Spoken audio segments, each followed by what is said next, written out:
भारत देश और वेद एवं पुराण शुरू से ही एक दूसरे से संबंधित हैं।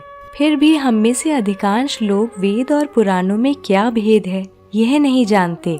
तो आज के एपिसोड में हम आपको बहुत महत्वपूर्ण जानकारी देने जा रहे हैं। यदि आप पूर्ण रूप से जानना चाहते हैं तो जुड़े रहिए हमारे साथ इस वीडियो के अंत तक।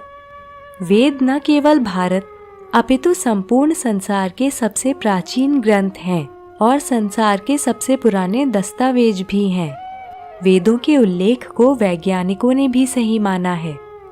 ऐसा कहा जाता है कि वेदों से ही विश्व के अन्य धर्मों की उत्पत्ति हुई और लोगों ने अपनी अपनी भाषा और अपने अपने ढंग से वेदों के ज्ञान को अपने जीवन में उतारा।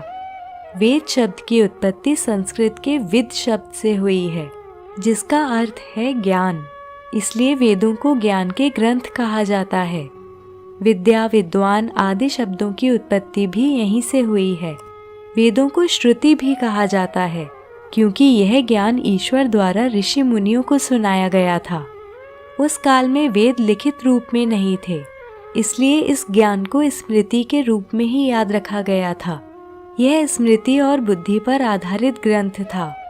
वैसे तो वेदों को कुछ हजार वर्ष पुराना माना गया है, जबकि वास्तव में वेद 1 अरब 97 करोड़ वर्षों से भी अधिक प्राचीन हैं। वर्तमान में वेदों को हम 4 नामों से जानते हैं: ऋग्वेद, सामवेद, यजुर्वेद और अथर्ववेद। इनके उपवेद क्रमशः आयुर्वेद, गंधर्व वेद, धनुर्वेद और स्थापत्य वेद हैं। परंतु ऐसा कहा जाता है कि पहले केवल एक ही वेद था। द्वापर युग की समाप्ति के पूर्व तक वेद की संख्या एक ही थी। बाद में समझाने हेतु इन्हें सरल बनाने के लिए वेद को 4 भागों में विभाजित किया गया।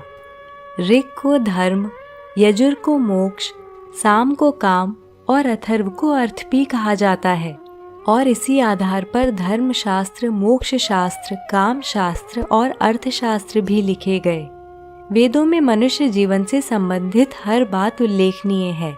उदाहरण के लिए वेदों में आयुर्वेद, खगोल, भूगोल, ब्रह्मांड, ज्योतिष, रसायन, गणित, धार्मिक नियम, भौतिक विज्ञान, प्रकृति, इतिहास, विधि विधान आदि के विषय में संपूर्ण जानकारी है। ऐसा माना जाता है कि अग्नि, वायु और सूर्य ने तपस्या करके ऋग्वेद, यजुर्वेद और सामवेद का ज्ञान प्राप्त किया। इसलिए इन वेदों को अग्नि, वायु और सूर्य से जोड़ा जाता है। वहीं अथर्ववेद को अंगिरा से जोड़ा जाता है। यह जानना भी रोचक है कि वेदों की 28,000 पांडुलिपियां पुणे के भंडारकर प्राच्य शोध संस्थान में रखी हुई हैं, जिनमें ऋग्वेद की 30 पांडुलिपियों को यूनेस्को ने भी विरासत की उपाधि देकर इस सूची में सम्मिलित किया है। अब संक्षिप्त में बात करते हैं चारों वेदों की। ऋग्वेद सबसे पहला और सबसे प्राचीन वेद है, जिसमें 10 अध्याय, 1028 सूक्त और 11,000 मंत्र हैं। इसमें देवताओं का आवाहन कैसे किया जाए वो सभी मंत्र हैं। साथ ही चिकित्सा, भौगोलिक स्थिति, देवताओं की प्रार्थना और देवलोक में देवताओं की स्थिति के अतिरिक्त अनेक बातों का वर्णन मिलता है। यजुर्वेद की 2 शाखाएं हैं, जिनके नाम शुक्ल और कृष्ण हैं। इस वेद में यज्ञ की वास्तविक प्रक्रिया के मंत्र उल्लेखनीय हैं। सामवेद में ऋग्वेद की ऋचाएं गीत रूप में हैं। इसमें लगभग सभी मंत्र ऋग्वेद से ही हैं। सामवेद में अग्नि, सविता और देवताओं के विषय में उल्लेख मिलता है। अथर्ववेद में प्राकृतिक औषधि अर्थात जड़ी बूटी, आयुर्वेद, रहस्यमयी विद्याओं आदि का उल्लेख है।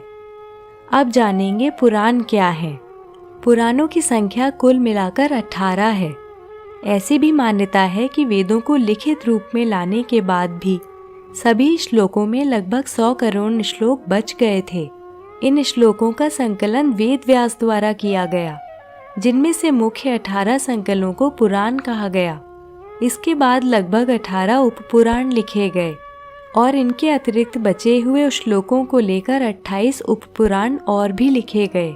मुख्य 18 पुराणों में 6 पुराण ब्रह्मा, 6 विष्णु और 6 महेश को समर्पित हैं। भगवान विष्णु को समर्पित 6 पुराणों के नाम विष्णु पुराण, नारद पुराण, वामन पुराण, मत्स्य पुराण, गरुण पुराण और श्रीमद् भागवत पुराण हैं। वैष्णव संप्रदाय के लोग इन्हीं पुराणों के उल्लेखों का अनुसरण करते हैं। ब्रह्मा को समर्पित पुराण ब्रह्म पुराण, भविष्य पुराण, अग्नि पुराण, ब्रह्म वैवर्त पुराण, ब्रह्मांड पुराण और पद्म पुराण हैं। महेश अर्थात शिव जी को समर्पित पुराण शिव पुराण, लिंग पुराण, कूर्म पुराण, मार्कंडेय पुराण, स्कंद पुराण और वाराह पुराण है। आइए अब जानते हैं कि वेदों और पुराणों में क्या अंतर है। जैसा कि हमने बताया कि वेदों में मानव जीवन से संबंधित हर बात का वर्णन है। वेदों में श्लोकों के माध्यम से नियम बताए गए हैं कि जीवन में हर कार्य व्यवस्थित ढंग से कैसे किया जाए। परंतु कलयुग में मनुष्य के लिए वेदों को समझना बहुत कठिन है। प्रत्येक तथ्य के पीछे क्या धारणा और मंतव्य है, ये हमारे लिए समझना बहुत मुश्किल है। पुराणों में वेदों के नियमों को कहानियों के माध्यम से समझाने का प्रयास किया गया है। कहानी और इतिहास के माध्यम से हम बेहतर ढंग से समझ सकते हैं कि हमें जीवन में किस प्रकार, किस दिशा की ओर अग्रसर होना है। तो दोस्तों, आशा करती हूँ आपको यह जानकारी पसंद आई। हम हमेशा की तरह लाते रहेंगे सनातन धर्म से जुड़ी बहुत सी ज्ञानवर्धक बातें।